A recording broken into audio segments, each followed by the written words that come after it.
ہم بستری کے دوران بیوی کی 3 جگہوں پر بوسہ دینا کیوں حرام ہے؟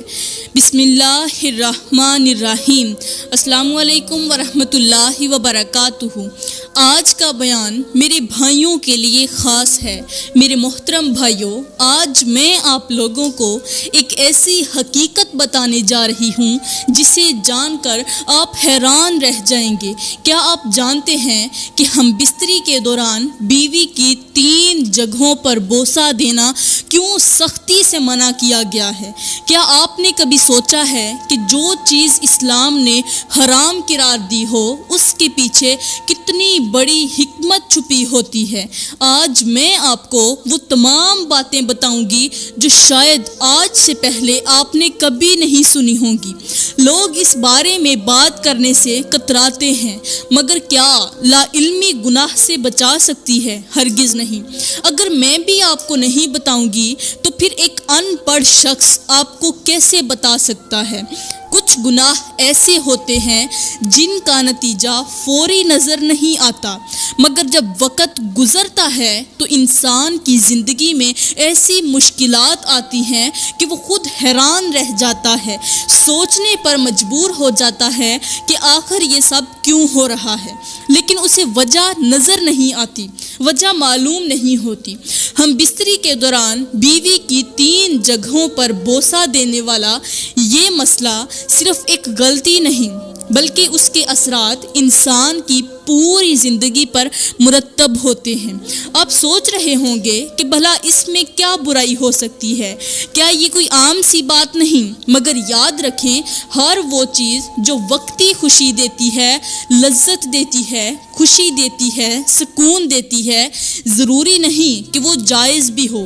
کیا آپ جانتے ہیں کہ ان 3 جگہوں پر بوسہ دینا نہ صرف دینی طور پر حرام ہے بلکہ یہ عمل جسمانی، روحانی اور نفسیاتی نقصانات کا بھی باعث بن سکتا ہے؟ پیاری بہنوں، یہاں پر میں آپ لوگوں کو سمجھانے کے لیے نبی کریم صلی اللہ علیہ وآلہ وسلم کا فرمان سناتی ہوں تاکہ آپ کو معلوم ہو جائے کہ حلال اور حرام کے درمیان فرق کرنا کیوں ضروری ہے۔ میرے کریم نبی صلی اللہ علیہ وآلہ وسلم نے فرمایا کہ انسان جب بار بار کسی گناہ کے قریب جاتا ہے تو اس کا دل سیاہ ہو جاتا ہے، یہاں تک کہ وہ اس گناہ کو معمولی سمجھنے لگتا ہے، بالکل ایسے جیسے کوئی شخص ابتدا میں کسی آگ کے قریب کھڑا ہو تو اسے گرمی محسوس ہوتی ہے، مگر جب وہ روز اس آگ کے پاس جانے لگے تو آہستہ آہستہ اس کا بدن اس گرمی کا عادی ہو جاتا ہے اور پھر ایک دن وہ خود اس آگ میں جا کر گر جاتا ہے۔ یہی حال ان لوگوں کا ہوتا ہے جو پہلے حرام سے بچنے کی کوشش کرتے ہیں مگر پھر آہستہ آہستہ اس کے قریب جاتے ہیں اور ایک وقت آتا ہے کہ انہیں اس کی برائی کا احساس ہی نہیں رہتا۔ آج ہم جس دور میں جی رہے ہیں، جس معاشرے میں پروان چڑھ رہے ہیں، وہاں بہت سی چیزیں ایسی ہیں جو گناہ میں شمار ہوتی ہیں مگر معاشرہ انہیں عام سمجھنے لگا ہے، اور جب کوئی ان کے نقصانات کے بارے میں بتاتا ہے تو لوگ ہنسی میں اڑا دیتے ہیں، مگر یاد رکھیں اللہ کے احکام کو نظر انداز کرنا ہمیشہ نقصان کا سبب بنتا ہے، چاہے وہ نقصان فوری نظر آئے یا وقت گزرنے کے بعد۔ میرے محترم بھائیوں، اگر آپ یہ بیان مکمل سننے سے پہلے چھوڑ گئے تو شاید آپ اپنی زندگی کی سب سے اہم حقیقت سے محروم رہ جائیں۔ یہ وہ بات ہے جو آپ کی سوچ بدل سکتی ہے، آپ کی زندگی سنوار سکتی ہے اور شاید آپ کو اس گناہ سے بچا سکتی ہے جو آپ انجانے میں کر رہے ہیں۔ کیا آپ واقعی اتنی بڑی حقیقت جانے بغیر جا سکتے ہیں؟ اس بیان کو سننا چھوڑ سکتے ہیں؟ فیصلہ آپ کے ہاتھ میں ہے۔ اللہ کا فرمان ہے کہ میاں بیوی کا رشتہ دنیا کے خوبصورت ترین رشتوں میں سے ایک ہے، جس میں سکون، محبت اور رحمت رکھی گئی ہے۔ میرا اللہ فرماتا ہے جو جوڑے آپس میں محبت اور عزت کے ساتھ رہتے ہیں وہ دنیا میں برکت اور آخرت میں عظیم جزا پاتے ہیں، کیونکہ ازدواجی زندگی، ازدواجی محبت صرف ایک جسمانی تعلق نہیں بلکہ دو روحوں کے ملنے کا نام ہے، جہاں ایک دوسرے کا احترام، خیال اور محبت بنیادی حیثیت رکھتے ہیں۔ میرے میٹھے نبی صلی اللہ علیہ وآلہ وسلم نے فرمایا کہ جب شوہر اپنی بیوی کو محبت بھری نظر سے دیکھے اور بیوی اپنے شوہر کو شفقت سے دیکھے تو اللہ دونوں پر رحمت کی نظر فرماتا ہے، اور جب وہ ایک دوسرے کا ہاتھ تھامتے ہیں تو ان کے گناہ ایسے جھڑ جاتے ہیں جیسے درخت سے سوکھے پتے جھڑتے ہیں۔ مگر افسوس، آج کی بہت ساری عورتیں، آپ میں سے کافی ساری عورتیں ایسی ہوں گی جو اس محبت کی قدر نہیں کرتی۔ وہ اپنے شوہر کے حقوق کو معمولی سمجھتی ہیں، ان کے سامنے تیز زبان چلاتی ہیں، زبان درازی، نافرمانی اور بے صبری سے اپنے ہی گھر کو جہنم بنا لیتی ہیں۔ اسی طرح کچھ مرد بھی اپنی بیویوں کو حقیر جانتے ہیں، ان کی عزت نہیں کرتے اور محبت کو بوجھ سمجھتے ہیں، جبکہ نبی کریم صلی اللہ علیہ وآلہ وسلم نے فرمایا کہ سب سے بہترین شوہر وہ ہے جو اپنی بیوی کے ساتھ بہترین سلوک کرے۔ آج کی عورت اگر اپنے شوہر کے ساتھ محبت، صبر اور عزت کے ساتھ رہے تو یہ نہ صرف اس کی اپنی دنیا کو خوبصورت بنا سکتا ہے بلکہ آخرت میں بھی اس کے درجات بلند کر سکتا ہے۔ مگر جو عورت اپنے گھر میں فساد ڈالتی ہے، جھگڑے ڈالتی ہے، شوہر کی نافرمانی کرتی ہے، شوہر کے حکم عدولی کرتی ہے، شوہر کے احکامات نہیں مانتی اور رشتے کی نزاکت کو نہیں سمجھتی، وہ در حقیقت اپنی خوشیوں کو خود تباہ کر رہی ہوتی ہے۔ جیسے ایک باغبان اگر روزانہ پودوں کو پانی دے، ان کی حفاظت کرے تو باغ ہمیشہ ہرا بھرا رہتا ہے، مگر جو باغبان پودوں کو نظر انداز کر دے، اس پر پانی نہ ڈالے، وقت پر اس کی حفاظت نہ کرے، ان کی جڑوں کو نقصان پہنچائے تو پھر وہ باغ ایک دن سوکھ کر برباد ہو جاتا ہے۔ یہی حال میاں بیوی کے رشتے کا بھی ہے۔ اگر عزت، محبت اور صبر کے پانی سے اسے سینچا جائے تو یہ ہمیشہ مہکتا اور خوشحال رہتا ہے، مگر اگر اس میں تلخی، نافرمانی اور بے قدری شامل ہو جائے تو وہی رشتہ کانٹوں کا جنگل بن جاتا ہے، جہاں نہ سکون رہتا ہے اور نہ ہی خوشبو۔ یہاں پر میں میاں بیوی کے حقوق کی بات کروں گی، وہ حقوق جو ہر کسی کی نظروں سے چھپا کر دیے جاتے ہیں، وہ مزہ جو ایک بند کمرے میں پروان چڑھتا ہے، جہاں ایک بیوی اپنے شوہر کو سکون دیتی ہے، مزہ دیتی ہے، لطف دیتی ہے، اسے سکون دیتی ہے، وہ لمحے جنہیں حاصل کرنے کے بعد شوہر کسی بھی غیر عورت کی طرف نظر اٹھا کر نہیں دیکھتا۔ میرے بھائیوں، اللہ نے بیوی کو شوہر کے لیے ایک ایسی راحت بنایا ہے جو اس کے دل اور جسم کو سکون فراہم کرتی ہے، مگر افسوس آج کی کچھ عورتیں اس مقدس رشتے کی اہمیت کو نہیں سمجھتی۔ وہ اس سکون، اس محبت اور اس عزت کو حقیر جانتی ہیں۔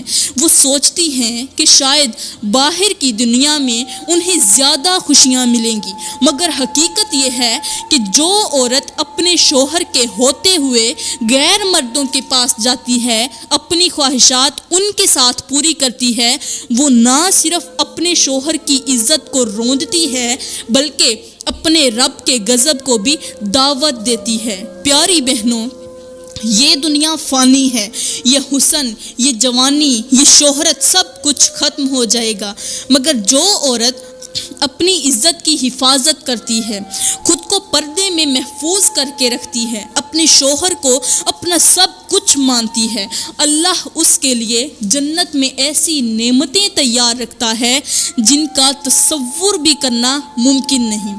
میرے اللہ کا فرمان ہے کہ جو عورت اپنے شوہر کو چھوڑ کر کسی غیر کے پاس جاتی ہے، وہ اپنے لیے دنیا اور آخرت دونوں میں تباہی خرید لیتی ہے، کیونکہ جو عورت بے حیائی کی راہ میں جاتی ہے، بے حیائی کی راہ وہی اختیار کرتی ہے جو اپنی عزت اور شرافت کو بیچ ڈالتی ہے۔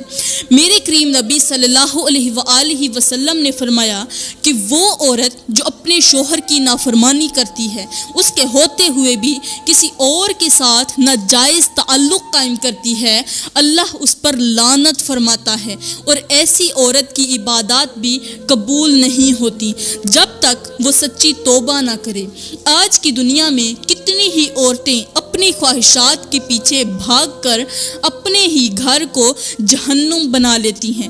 وہ سوچتی ہیں کہ شاید ایک مرد ان کی ہر خواہش پوری نہیں کر سکتا، مگر حقیقت یہ ہے کہ جو عورت صبر اور شکر کے ساتھ اپنے شوہر کے ساتھ نبھاتی ہے، اللہ اس کے لیے دنیا اور آخرت دونوں میں برکتوں کے دروازے کھول دیتا ہے۔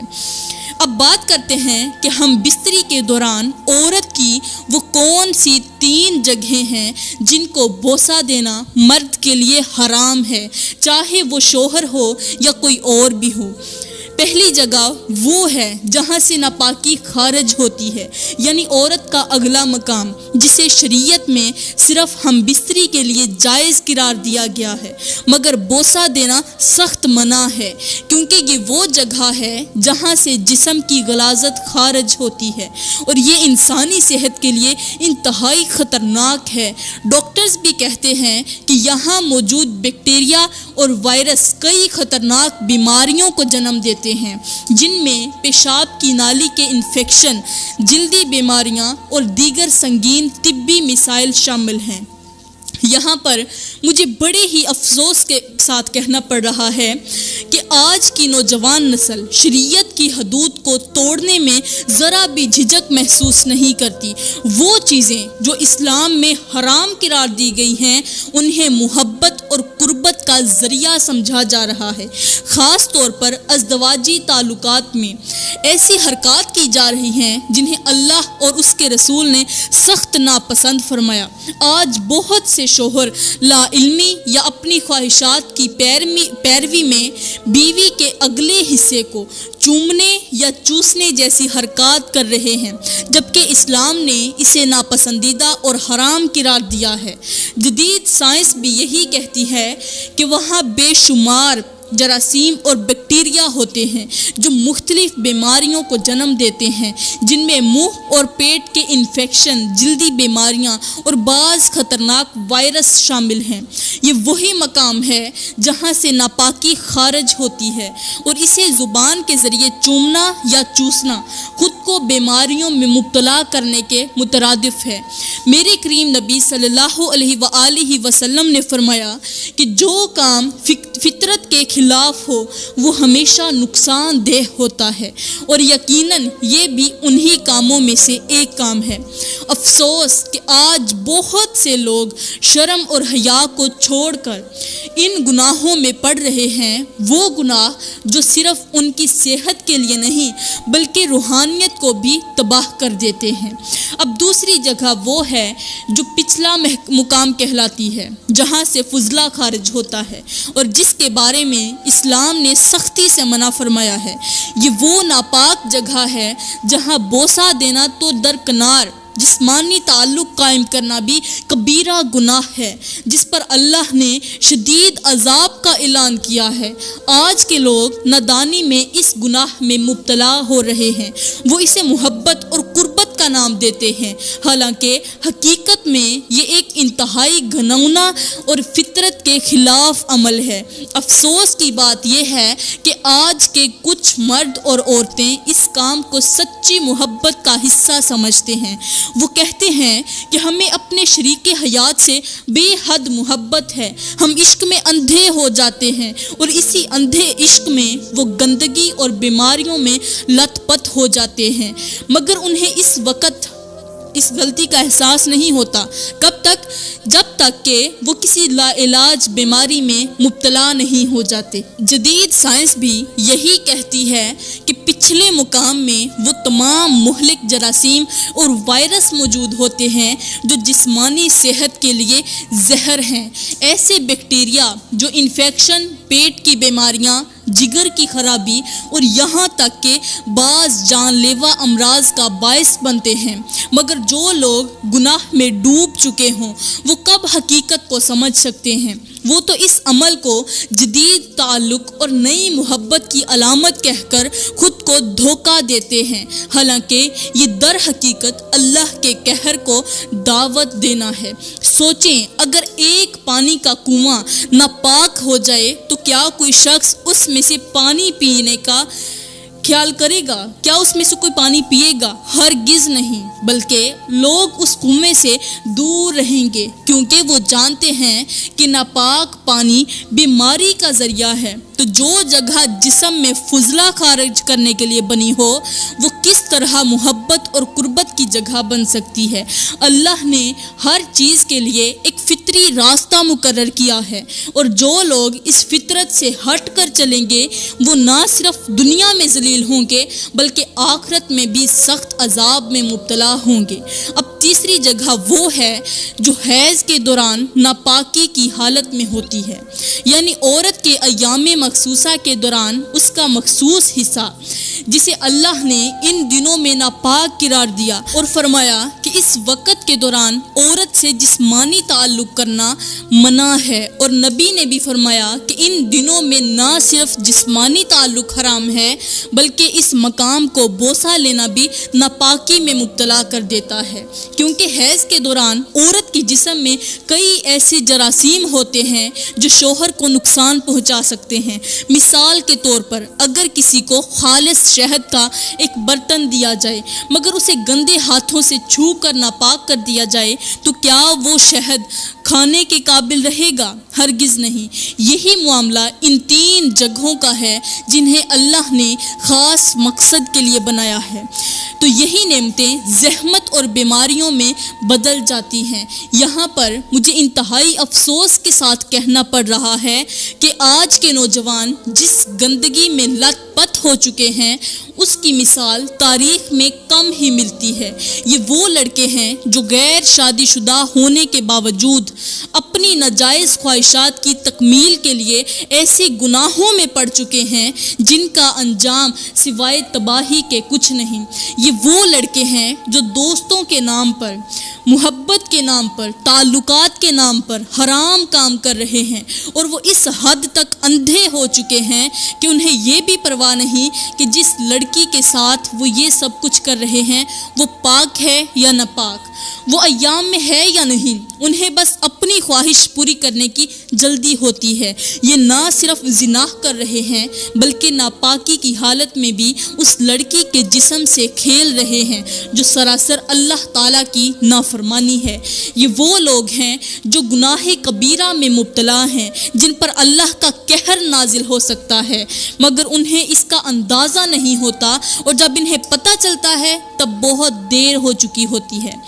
یہ وہ نوجوان ہیں جو موت سے پہلے ہی مر جاتے ہیں، مختلف بیماریوں میں مبتلا ہو جاتے ہیں، ایسے لا علاج امراض کا شکار ہو جاتے ہیں جن سے وہ سسک سسک کر مرتے ہیں، مگر توبہ کرنے کی بجائے مزید گناہ میں ڈوبتے چلے جاتے ہیں۔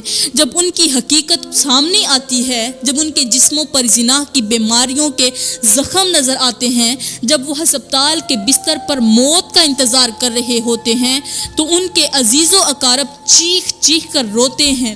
ان کے ماں باپ اپنی قسمت کو کوستے ہیں کہ کاش انہوں نے اپنے بچے کو حلال اور حرام کی تمیز سکھائی ہوتی، مگر اس وقت پچھتاوے کے سوا کچھ بھی باقی نہیں رہتا۔ یہ گناہ صرف لڑکوں تک محدود نہیں بلکہ آج کے میرے دور کی کچھ لڑکیاں بھی اس گناہ میں برابر کی شریک ہیں۔ یہ وہ لڑکیاں ہیں جو غیر محرم لڑکوں کو اپنے پاس بلاتی ہیں، انہیں اپنی ہوس کا نشانہ بناتی ہیں، انہیں زبردستی گناہ میں مبتلا کرتی ہیں اور خود کو اس فتنے میں ڈال دیتی ہیں جس کا انجام سوائے ذلت کے کچھ نہیں۔ ایسی لڑکیوں کے لیے دنیا میں رسوائی اور آخرت میں شدید عذاب ہے۔ میرے کریم نبی نے معراج کی آدھی رات ایسے لوگوں کو دیکھا جو زنا میں مبتلا تھے، انہیں کیسے عذاب دیا جا رہا تھا، ان کے جسم جل رہے تھے، ان کے چہرے مسخ ہو چکے تھے، ان کی شرمگاہوں سے آگ نکل رہی تھی اور وہ چیخ رہے تھے، مگر کوئی ان کی مدد کرنے والا نہیں تھا۔ اور یہی انجام ان لوگوں کا ہے جو آج زنا کو فیشن بنا چکے ہیں، جو ناپاکی میں بھی اپنی ہوس پوری کر رہے ہیں، جو ان حدود کو توڑ رہے ہیں جو اللہ نے مقرر کی ہیں۔ پیاری بہنوں، یہ تھے وہ 3 جگہیں جہاں پر عورت کے لیے بوسہ کرنا ناجائز ہے، مطلب شوہر ان جگہوں پر بوسہ نہیں کر سکتا، یہ حرام ہے۔